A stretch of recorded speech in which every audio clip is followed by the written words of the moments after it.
Vamos a la palabra del Señor, al Evangelio según Mateo, capítulo 6. Mateo, capítulo 6. Y bueno, les recuerdo que en este momento estamos dando inicio oficial a nuestro segundo ayuno congregacional de este año, un ayuno que tendremos todos los meses por espacio de fin de semana. Empezamos el día jueves en el servicio y estamos culminando el día domingo también en alguno de los dos servicios, de acuerdo al que ustedes están asistiendo.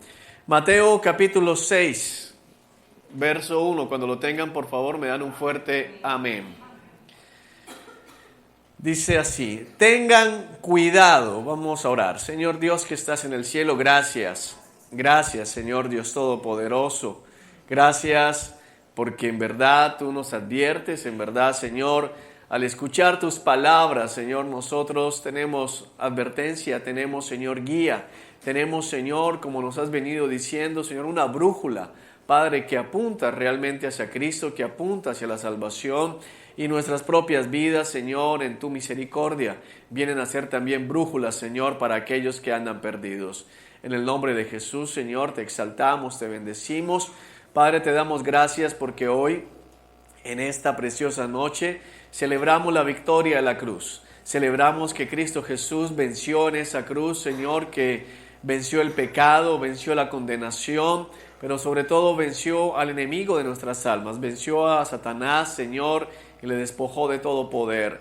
Por eso nosotros, Señor, estamos tranquilos en esta noche al saber, Señor, que hemos sido comprados por ti, que estamos guardados, Señor, en la palma de tu mano, Dios, y de allí ya nadie nos puede sacar. En el nombre de Jesús yo te pido, Padre, que todo lo que se hable esta noche sea de bendición, de edificación, pero sobre todo de gloria y honra para tu santo nombre. Señor, que todo lo que el enemigo esté tratando de hacer, Señor Dios Todopoderoso, sea atado en el nombre que está sobre todo nombre, el nombre de Cristo Jesús, pues recordamos que ha sido vencido, Señor, en la cruz del Calvario. Amén y amén.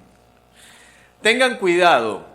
No hagan sus buenas acciones en público para que los demás los admiren, porque perderán la recompensa de su Padre que está en el cielo. El título del mensaje de esta noche es La importancia de lo privado. La importancia de lo privado. Y es que en los tiempos en que estamos viviendo, lo que hacemos en privado o la vida privada tiene mucha importancia en el reflejo de lo que es nuestra vida pública. Muchas personas que asisten a las congregaciones cristianas quieren mantener separada su vida privada de su vida pública, pero a la luz de la palabra no puede ser de esa manera. Para muchos, lo más importante es lo que se haga en la congregación, lo más importante es lo que se hace cuando todos nos están viendo, pero vamos a ver a lo largo de este capítulo 6 de Mateo, que lo que hacemos en privado cuenta y cuenta mucho. Amén. Por eso arranca el Señor con una advertencia. Tengan cuidado. Dile al que está a tu lado, ten cuidado. Ten cuidado. Porque lo que hacemos realmente en privado es lo más importante. Dice el Señor en esta primera porción del capítulo 6, no hagan sus buenas acciones en público para que los demás los admiren, porque perderán la recompensa de su Padre que está en el cielo. Cuando le des a alguien que pasa necesidad, no hagas lo que hacen los hipócritas, que tocan la trompeta en las sinagogas y en las calles para llamar la atención a sus actos de caridad. Les digo la verdad, no recibirán otra recompensa más que esa. Pero tú, cuando le des a alguien que pasa necesidad, que no sepa tu mano izquierda lo que hace tu derecha. Entrega tu ayuda en privado y tu Padre, quien todo lo ve, te recompensará. Las empresas algunas tienen una práctica que se denomina marketing social, que significa invierten algo de sus recursos en ayuda social, pero no lo hacen calladamente. Se encargan de que cuanta persona pueda se entere de que la empresa regaló un mercado, que la empresa llevó agua potable a algún barrio, que le regaló o le dio juguetes a algún niño. Y eso es lo que hacen las empresas para que todo el mundo diga, bueno, qué buenas que son, comprémosle más para que ayude más gente. Pero el Señor, contrario a eso, dice, cuando nosotros mostremos misericordia, cuando nosotros, como dice en el original, demos limosna, que la limosna tiene que ver con darle a los pobres, a los que están en necesidad, hagámoslo calladamente, hagámoslo en privado, no seamos como los hipócritas que tocan trompeta delante de todo el mundo. Los fariseos tienen una costumbre, y era que cuando iban a tener un acto de misericordia, llamaban la atención de todo el pueblo para que todo el mundo dijera, bueno, qué bueno que son los fariseos. Realmente son ejemplos dignos de admirar. Pero al Señor no le agrada que hagamos el bien únicamente por esperar que seamos reconocidos. Muchas personas ayudan solo con el propósito de que los demás digan que son buenas personas, pero no tiene ningún propósito espiritual hacer las cosas de esa manera. De hecho, el versículo 4 lo que dice es, entrega tu ayuda en privado, iglesia. Cuando nosotros hacemos las cosas públicamente y deseamos que todos se enteren, alguna vez alguien me decía que él quería ayudar, pero quería que todo el mundo supiera que él era el que había ayudado, y como, Juan, ya le dijiste que fui yo, ¿cuál es tu propósito? ¿Qué es lo que tú estás esperando? Y el Señor dice que la única recompensa que van a recibir, lo dice en la parte B del versículo 2, les digo la verdad, no recibirán otra recompensa más que esa, es decir, el reconocimiento de alguien que te dé una palmadita en la espalda y te diga, bueno, qué chévere, tú cómo ayudas, qué corazón tan caritativo. Y yo recuerdo que cuando no conocía al Señor, andaba siempre con un paquete de galletas en el carro y le regalaba a los niños en la calle galletas, pero me aseguraba de que todos mis conocidos supiesen que tenía el paquete de galletas. Y cuando alguien se montaba en el carro, yo movía el paquete para que la gente tuviera que mover el paquete. Y esas galletas, no, es para darle a los niños pobres y desamparados de la calle. Qué bueno que es Juan. Iglesia, nosotros no podemos actuar de esa manera. Cuando aquí se pide una ofrenda pública para ayudar a algún hermano, a veces hablamos del hermano que la necesita, pero jamás decimos quién fue el hermano que aportó, porque no nos interesa. Tenemos que ayudar en privado, que dice acá, y tu Padre, quien todo lo ve, te recompensará. Ahora, no podemos tampoco ayudar para obtener recompensas, porque esa es la otra. Bueno, Señor, nadie me vio, tú sí. Mándame lo que me corresponde, porque tampoco funciona así. Cuando habla la recompensa más grande que tú y yo podemos tener como hijos de Dios es que Él sea agradado. Amén. Que el Señor se sienta honrado, que el Señor sea glorificado a causa de nuestra disposición. Así que en la primera parte vemos que el Señor nos llama a la misericordia, pero no una misericordia en la cual tengamos departamento de relaciones públicas, de publicidad, para que todo el mundo sepa, sino que lo hagamos en privado. Versículo 5 dice, cuando ores, ¿hay alguno aquí que ore? Amén. Ok, espero que sea así.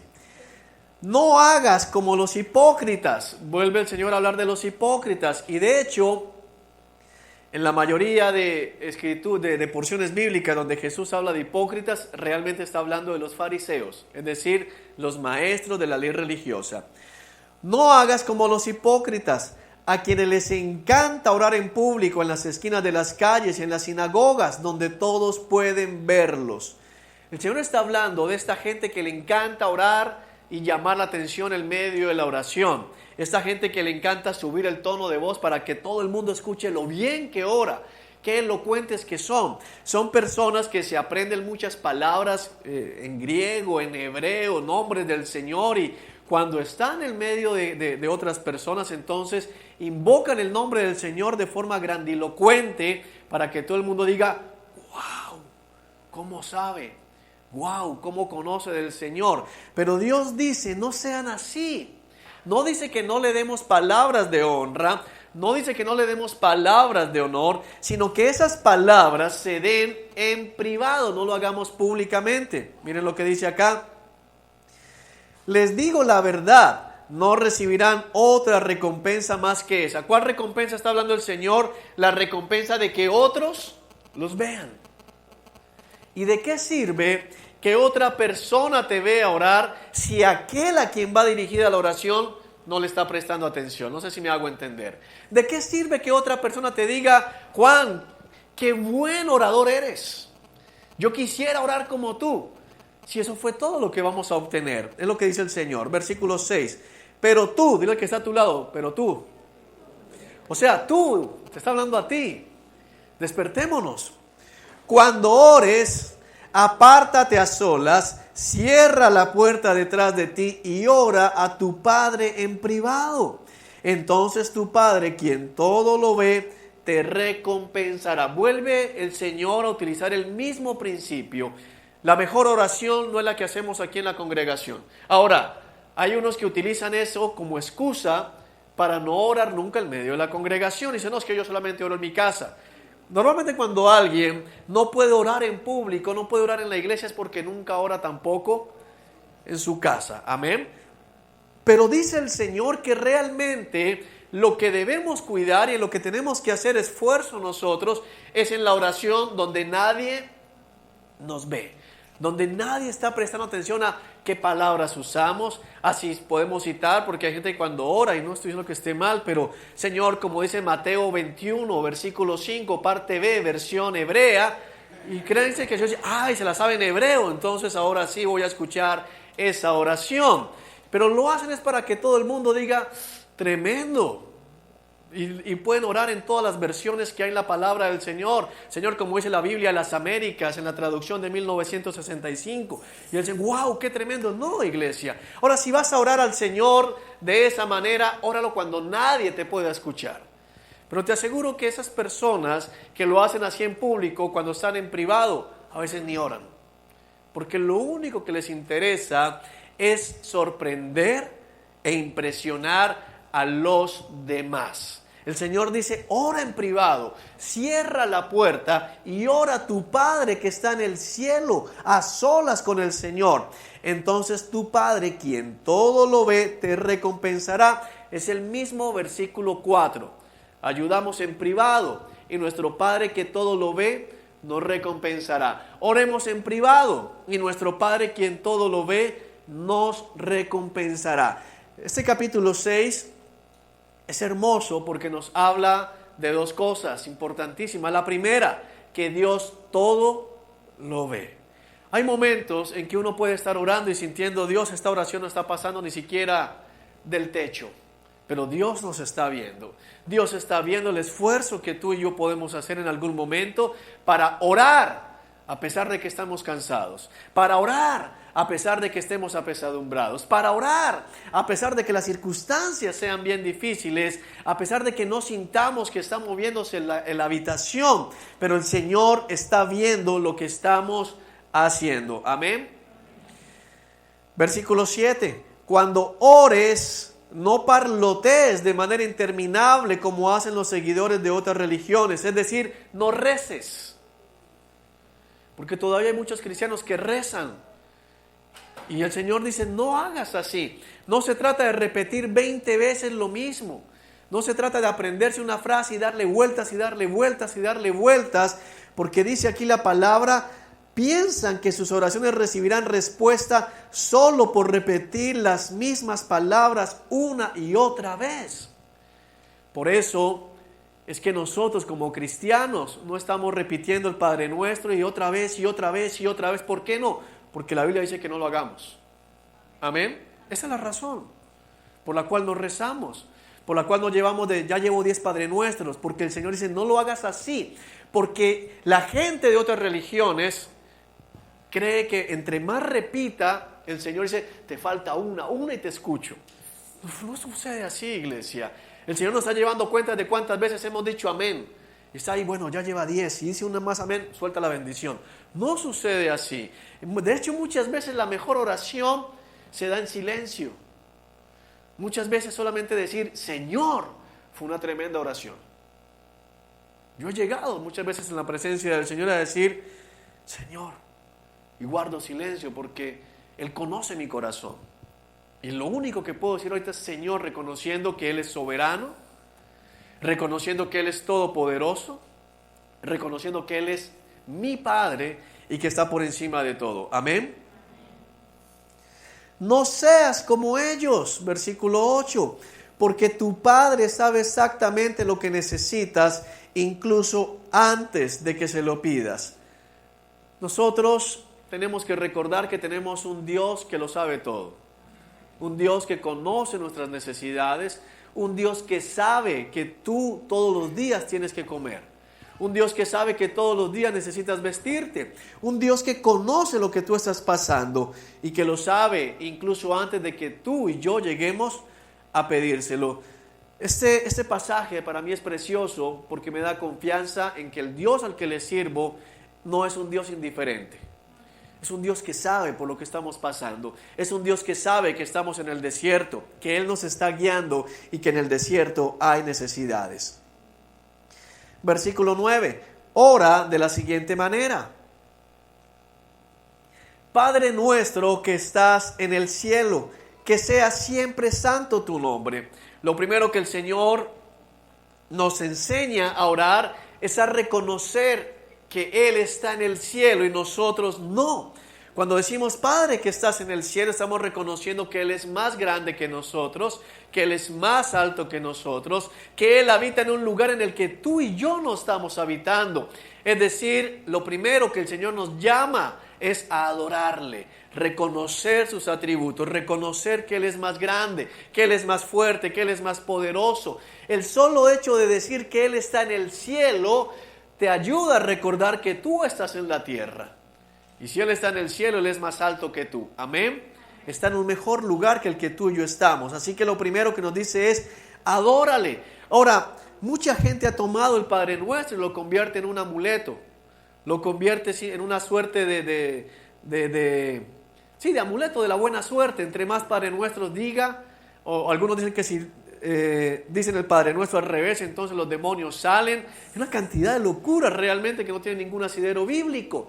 Pero cuando nos dice aquí Padre Nuestro que estás en el cielo, lo que nos está diciendo es, iglesia, cuando vayas a orar, lo primero que tienes que hacer es adorar. Adórale. Llega a tu casa y en lo secreto adórale.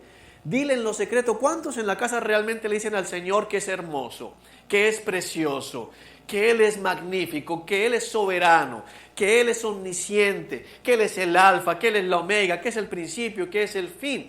Nuestra casa es casa de oración y en privado es donde más tengo yo que exaltar sus atributos y su poder. Amén. Que tu reino venga pronto, que se cumpla tu voluntad en la tierra como se cumple en el cielo. Que tu reino venga pronto es una de las oraciones que el Señor más desea escuchar y es una de las que poco queremos realmente elevar al cielo, porque decir que tu reino venga pronto significa, Señor, que tú seas el rey de mi vida. Porque cuando se habla de un reino, tiene que haber un rey, tiene que haber un lugar geográfico y tienen que haber súbditos. Y en un reino, ¿quién da las órdenes? Cuando yo le digo que venga tu reino, muchos piensan que decir que venga el reino es que llegue Mickey Mouse y llegue Disneyland y se acaben los problemas.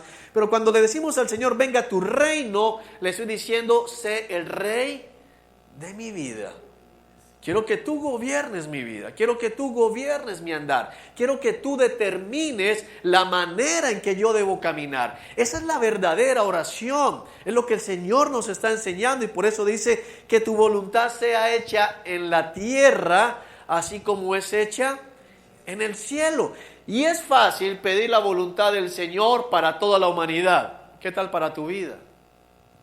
Porque lo que nos dice el Señor allí realmente es que pidamos que su voluntad sea hecha en nuestras vidas. La mayoría de las oraciones son egoístas y vamos delante del Señor a pedirle que cumpla nuestra voluntad.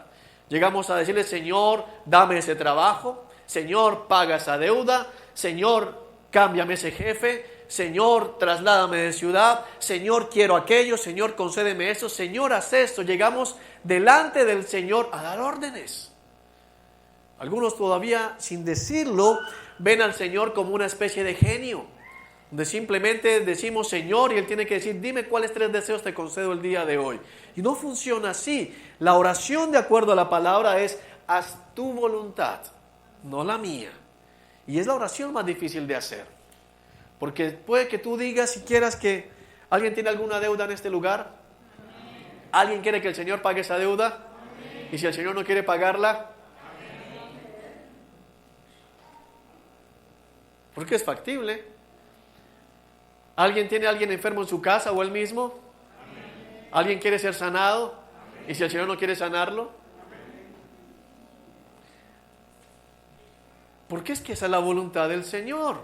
Es lo que Dios quiera. Y es lo que tenemos que nosotros ir delante de su trono a orar. Aunque en estos tiempos todo el mundo enseña lo contrario, pero eso es lo que dice la palabra del Señor. Amén. Danos hoy el alimento que necesitamos. O danos el pan de cada día o el pan cotidiano, como dicen otras versiones. Muchos piensan que este es el momento de pedir pan y leche o pan y queso y panela. Y no es así. Porque el Señor viene diciéndonos 3 versículos antes, no anden pidiendo por lo que necesitan, porque Dios sabe lo que necesitan antes de que se lo pidan. Así que es una contradicción pensar que aquí está hablando de, bueno, ahora sí pídanle pan. Porque nos acaba de decir, oye, no te preocupes por el pan. ¿Cómo nos va a llevar ahora a hablarnos de pedir pan? Lo que está diciendo el Señor en esta porción es, pidamos alimento espiritual. Porque no solo de pan vive el hombre, sino de todo lo que sale de la boca del Señor. El pan físico, iglesia, viene por añadidura. El pan físico viene porque Dios ha prometido que sus hijos no moriremos de hambre. Amén. Así que no tenemos por qué preocuparnos de qué vamos a desayunar mañana. El Señor ya tiene el menú cuadrado. Ya el Señor sabe. Así en tu nevera no haya nada en este momento, el Señor sabe que mañana vas a tener hambre. Bueno, estamos en ayuno. Entonces es posible que mañana no llegue. El Señor te va a ayudar. Pero si no estuviésemos en ayuno, mañana va a haber comida en tu refrigerador, porque Dios sabe que necesitas alimento. Pero lo que tenemos que pedir aquí es el alimento espiritual. Señor, dame tu palabra, porque hoy necesito tu palabra. Y qué bien que entendamos el pan de hoy, porque muchos comen únicamente 2 veces en la semana. Algunos comen los jueves y los domingos. Algunos son más light y comen únicamente los domingos. Y del resto de la semana la Biblia está completamente cerrada. Y el resto de la semana nada de lectura bíblica porque piensan que fue suficiente. ¿Qué sucede con nuestros cuerpos si únicamente los alimentamos una vez a la semana? Nos vamos a morir, nos vamos a enfermar. Y todavía muchos preguntan por qué caen, porque no se alimentan de palabra de Dios. Amén. Y perdona nuestros pecados, así como perdonamos, como hemos perdonado a los que pecan contra nosotros. Hay una condición en esta parte de la oración. Vamos a pedirle perdón a Dios por los pecados que hemos cometido, pero hay un condicional aquí, porque yo ya he perdonado. Iglesia, diariamente tenemos que perdonar a todos los que nos han ofendido, a todos los que nos han hecho daño. Hay muchos cristianos todavía con el corazón lleno de rencor.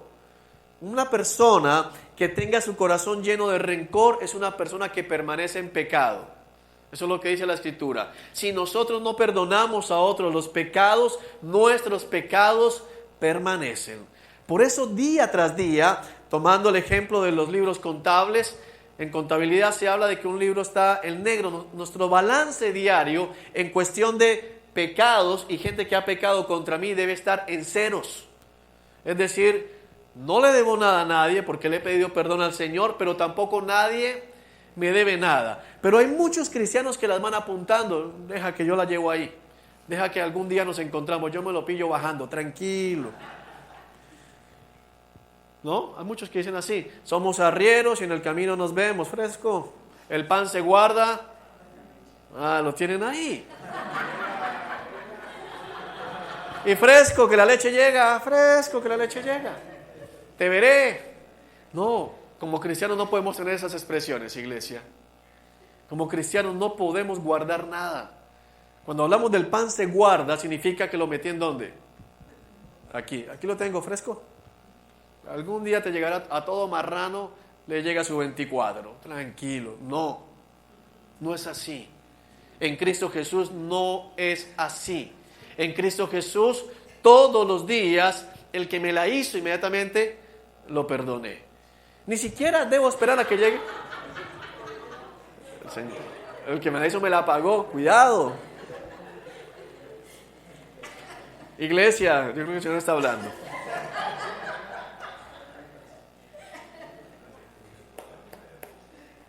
Si nosotros no perdonamos diariamente, nuestros pecados siguen vigentes.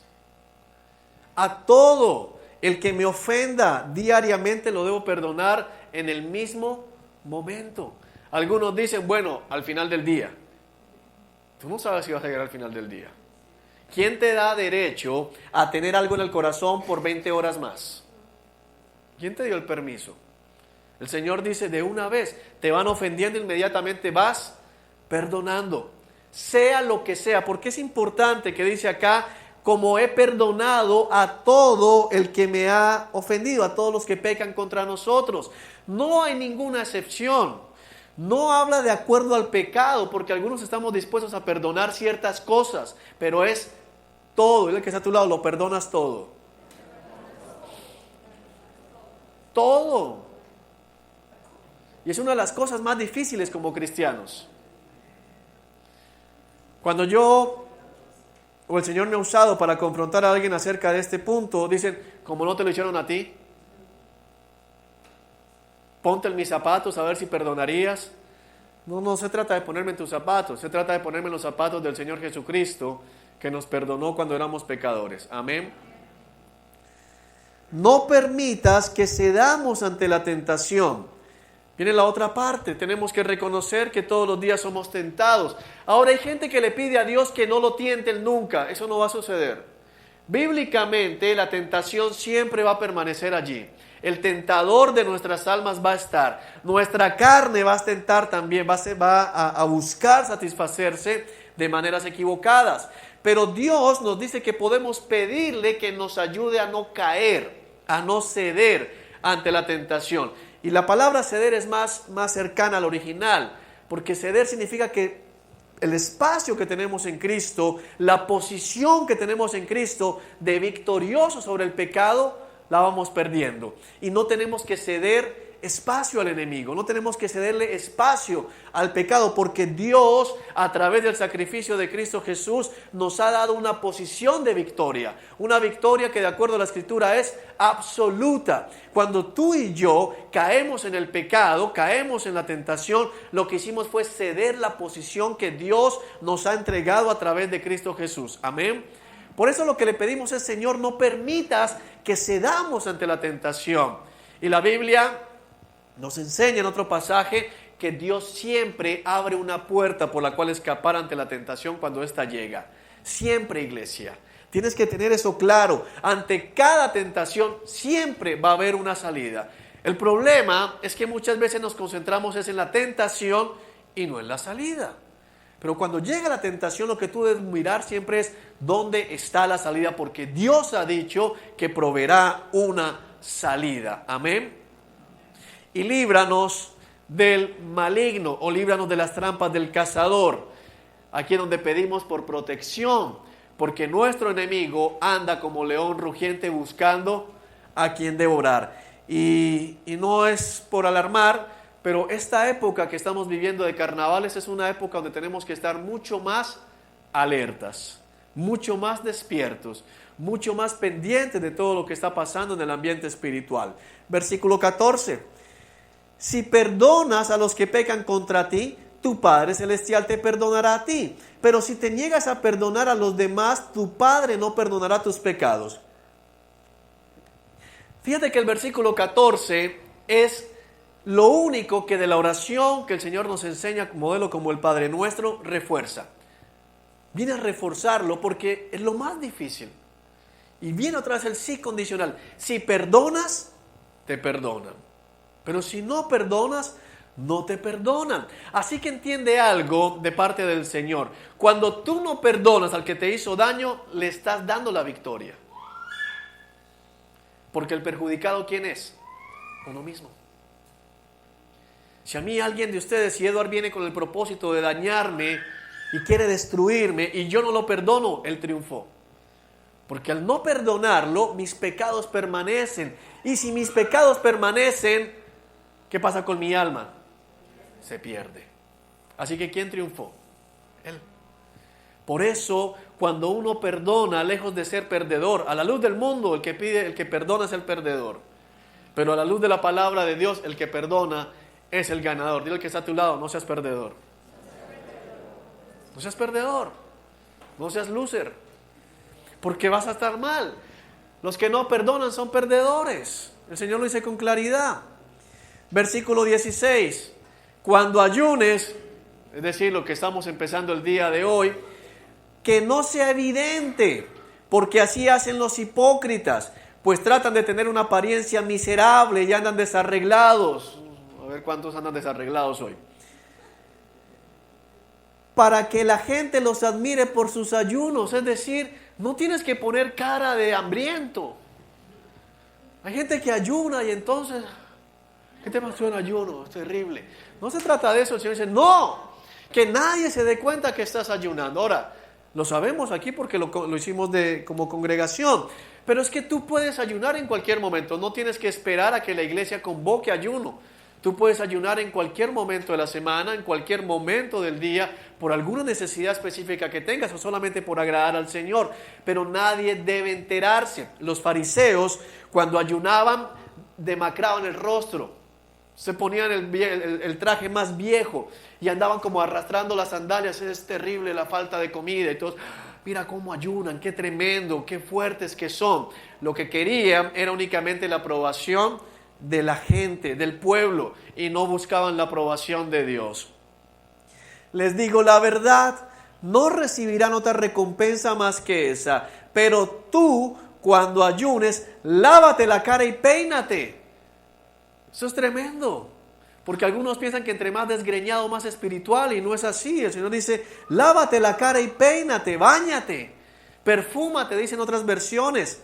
Así nadie se dará cuenta de que estás ayunando, excepto tu Padre, quien sabe lo que haces en privado, y tu Padre, quien todo lo ve, te recompensará. Una vez más, el Señor en este capítulo 6 nos recuerda que nuestro Padre ve todo lo que hacemos en secreto. Y eso es lo más importante. ¿De qué sirve ayunar, orar y ayudar en público si lo que estamos obteniendo es simplemente una recompensa y un reconocimiento terrenal? Iglesia, este ayuno, como cualquier otro, será exitoso espiritualmente hablando en la medida en que lo hagamos para el Señor. En la medida en que nos interese lo que el Señor vea en nuestros corazones, en la medida en que practiquemos el verdadero ayuno, ayudando a los que están en necesidad, para que el Señor sepa y no para que todo el mundo sepa. Porque de nada sirve la recompensa de los hombres a la hora del juicio eterno. Es tiempo de que le demos importancia a lo que hacemos en privado, porque aquí puedes pasar por cristiano, aquí puedes pasar por espiritual. A los ojos de tu familia puedes pasar por espiritual. Pero lo importante es a los ojos del Señor cómo te estás viendo. A los ojos de aquel que todo lo ve, ¿realmente eres un hombre o una mujer espiritual? ¿O eres solamente un fariseo, un hipócrita que anda buscando la aprobación de los hombres? Este es tiempo de andar buscando la aprobación y el rostro del Señor. Y eso solo se va a dar en privado. Lo que pase aquí el jueves, lo que pasa aquí los domingos, los días que nos reunimos a orar, debe ser resultado de nuestra vida privada con el Señor, de nuestra vida íntima con el Señor, de lo que pasa cuando se cierra la puerta, de lo que pasa cuando nadie ve lo que estoy haciendo. Amén. Vamos a orar, iglesia. Señor Dios, que estás en el cielo, gracias, Padre. Gracias porque tú en esta noche nos recuerdas que nada de lo que hacemos en privado es en vano, Señor. Nos ayudas a recordar que se trata realmente de buscar tu aprobación, Señor, y no la aprobación del mundo. Porque ¿de qué sirve, Señor, que los demás nos vean como espirituales si tú nos ves, Señor, como gente que solamente busca figurar? Padre, en el nombre de Jesús, hoy te pedimos que este ayuno que estamos iniciando sea un ayuno agradable delante de ti. Sea un ayuno, Señor, en el cual tú sientas, Padre, y veas en nuestros corazones un genuino arrepentimiento, un deseo verdadero por buscar lo tuyo, Señor, por hacer las cosas a tu manera. En el nombre de Jesús ponemos delante de ti nuestras vidas, Señor, las vidas de todos aquellos, Señor, que no han podido venir el día de hoy, para que sea tu Espíritu Santo ministrando, sea tu Espíritu Santo guiando, sea tu Espíritu Santo llevándonos a comprender, Señor, realmente de qué se trata la vida espiritual. Ayúdanos a comprender que tú deseas una vida de intimidad contigo, Señor. Padre, que qué bueno es que podamos compartir afuera, Señor, y mostrarle a otros cuánto te amamos, pero que eso no sirve de nada, Señor, si en verdad no tenemos intimidad contigo. A ti te damos la gloria y te damos el honor, Señor, porque solo tú lo mereces. Amén y amén.